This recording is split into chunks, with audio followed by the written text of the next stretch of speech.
ಕಲಬುರಗಿಯಲ್ಲಿ ಸುದ್ದಿಗೋಷ್ಠಿ ನಡೆಸಿ ಎಂಎಲ್ಸಿ ರವಿಕುಮಾರ್ ಹೇಳಿಕೆ. ದೌರ್ಜನ್ಯ ಅಹಂಕಾರದ ವಿರುದ್ಧ ನಮ್ಮ ಹೋರಾಟ. ಇದು 5 ಗಂಟೆಗಳ ಕಾಲ ವಿಪಕ್ಷ ನಾಯಕನನ್ನ ದಿಗ್ಬಂಧನ ಹಾಕಿದ್ರು. ಕಾರ್ಯಕ್ರಮಕ್ಕೂ ಹೋಗಲು ಬಿಡಲಿಲ್ಲ ಒಬ್ಬ ದಲಿತ ನಾಯಕನನ್ನ. ಪೊಲೀಸರ ರಕ್ಷಣೆ ಪ್ರಿಯಾಂಕ್ ಖರ್ಗೆ ನಿರ್ದೇಶನ ನೀತಿಯಂತೆ ನಮ್ಮ ವಿಪಕ್ಷ ನಾಯಕರಿಗೆ ಅಪಮಾನ ಆಗಿದೆ. ಇದು ಪ್ರಜಾಪ್ರಭುತ್ವದ ಕಗ್ಗೋಲೆ. ಅದನ್ನ ಕೇಳೋಕೆ ಬಂದಿದ್ದೇವೆ. ಸರ್ವಾಧಿಕಾರಿ ತಂದಿದ್ದೆ ಇವರು. ಪ್ರಿಯಾಂಕ್ ಖರ್ಗೆ ದೌರ್ಜನ್ಯ ಹೇಗಿದೆ ಅಂದ್ರೆ ರಜಾಕಾರರಂತೆ. ಇವತ್ತಿನ ಪೀಳಿಗೆ ರಜಾಕಾರರು ನೋಡಿಲ್ಲ, ಅದನ್ನು ತೋರಿಸಲು ಹೋಗ್ತಿದ್ದಾರಾ? ಗೆದ್ದ ತಕ್ಷಣ ಅಹಂಕಾರ ಬಂದಿದೆಯಾ? ನೀವು ಹೇಳಿದಂತೆ ನಡೆಯಬೇಕಾ? ನಿಮ್ಮನ್ನು ಯಾರು ಪ್ರಶ್ನೆ ಮಾಡಲೇಬಾರ್ದಾ? ಆರ್ಎಸ್ಎಸ್ ನಮ್ಮ ದೇಶದ ಹೆಮ್ಮೆ, ದೇಶಭಕ್ತ ಸಂಘಟನೆ ಆರ್ಎಸ್ಎಸ್. ಗೆಲ್ಲೋದು ಚಿತ್ತಾಪುರದಲ್ಲಿ, ವಾಸ ಮಾಡೋದು ಬೆಂಗಳೂರಲ್ಲಿ. ಎಷ್ಟು ದಿನ ಚಿತ್ತಾಪುರದಲ್ಲಿ ವಾಸ ಇದ್ರಿ ಲೆಕ್ಕ ಕೊಡಿ. ಎಷ್ಟು ಜನರ ಸಮಸ್ಯೆ ಪರಿಹರಿಸಿದ್ದಾರೆ ಹೇಳಲಿ. ಯಾವುದರಿಂದ ಅವರು ಗೆದ್ದಿದ್ದಾರೆ ಗೊತ್ತಿದೆ. ಅಧಿಕಾರದಲ್ಲಿದ್ದಾಗ ದೌಲತ್ ತೋರಿಸೋದು, ಅಧಿಕಾರದಲ್ಲಿ ಇಲ್ಲದಾಗ ಪ್ರಶ್ನೆ ಕೇಳೋದ? ಪ್ರಿಯಾಂಕ್ ಖರ್ಗೆ ಅವರು ರಾಜೀನಾಮೆ ಕೊಡಬೇಕು. ತಮ್ಮ ಪುತ್ರ ಏನ್ ಮಾಡ್ತಿದ್ದಾರೆ ಅಂತ ಮಲ್ಲಿಕಾರ್ಜುನ್ ಖರ್ಗೆ ಅವರು ಸ್ವಲ್ಪ ಗಮನ ಹರಿಸಬೇಕು. ಸಚಿವ ಪ್ರಿಯಾಂಕ್ ಖರ್ಗೆ ವಿರುದ್ಧ ಎಂಎಲ್ಸಿ ರವಿಕುಮಾರ್ ತೀವ್ರ ವಾಗ್ದಾಳಿ.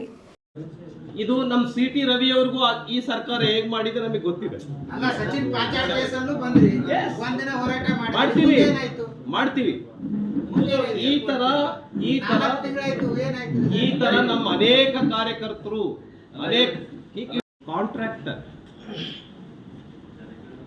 ಅವನಿಗೆ ನ್ಯಾಯ ಕೊಟ್ರ? ಯಾರಿಗೆ ನ್ಯಾಯ ಕೊಟ್ಟಿದ್ದೀರಿ ನೀವು? ಒಬ್ಬ ಹಿಂದುಳಿದ ಸಮಾಜದ ವಿಶ್ವಕರ್ಮ ಸಮಾಜಕ್ಕೆ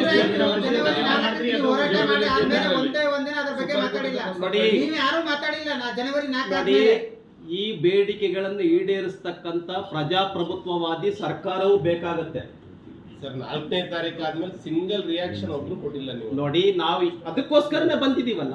ಈಗ ಜನ ಬಂದಿದೀವಿ, ಹೋಗಿಲ್ಲ.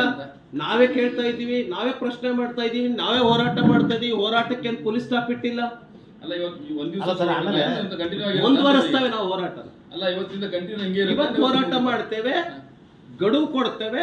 ನಾವೆಲ್ಲ ನಾಯಕರು ಮಾತುಕತೆಯನ್ನ ಮಾಡ್ತೇವೆ, ಮುಂದಿನ ಹೋರಾಟವನ್ನು ರೂಪಿಸ್ತೇವೆ.